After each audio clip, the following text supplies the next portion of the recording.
after the pandemic of COVID-19 came Ukraine war. The whole world is facing something called a growing global inflation. No country has been able to tame it. There are countries facing bankruptcy. Our neighbors, Sri Lanka has taken the blow on their chin. It is not the first time that an unpredictable Putin emerged, right? 2008 Georgia, Crimea 2014. Time and again, it was shown to the world that the only thing which is predictable about Putin is his unpredictability.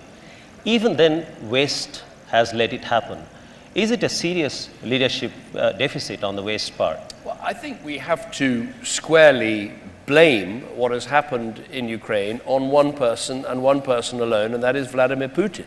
He chose to invade this country, and sometimes in international affairs, sometimes it's on the one hand, on the other hand, or it's very complicated and difficult. This is not complicated. This is not difficult. Ukraine is a sovereign, independent country. He invaded the entire country. He has been pummeling it with artillery. He's been killing thousands of people.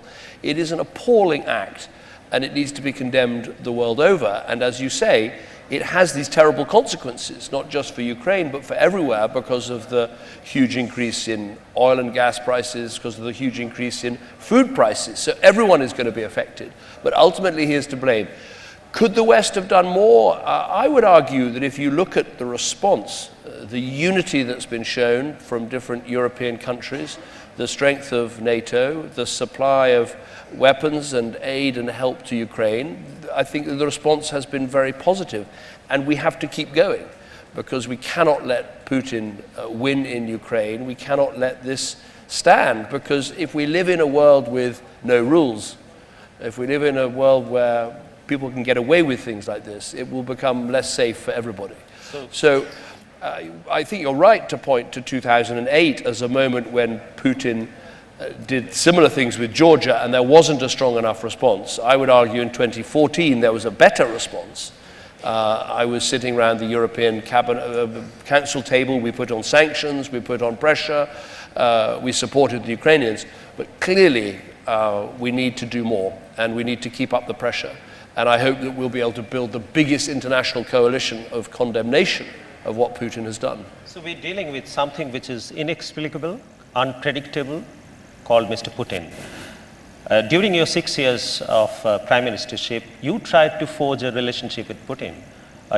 You saw him closely as a man. Has he changed since then? Well, if you become prime minister of a country like the United Kingdom, you have to try to forge relationships with everybody, including people you don't agree with, because you can be clear about those areas you don't agree, but you try to have a relationship where on things like climate change or trade or fighting terrorism, you try to see if you can build a relationship. Has he changed? I think we're dealing with a Putin who is much more dangerous, much more irrational, much more aggressive. He was always totally against the values we have of democracy and rights and rule of law and the things we believe in, but much more dangerous, much more, as you say, unpredictable, and potentially destabilizing, and we have to take that into account.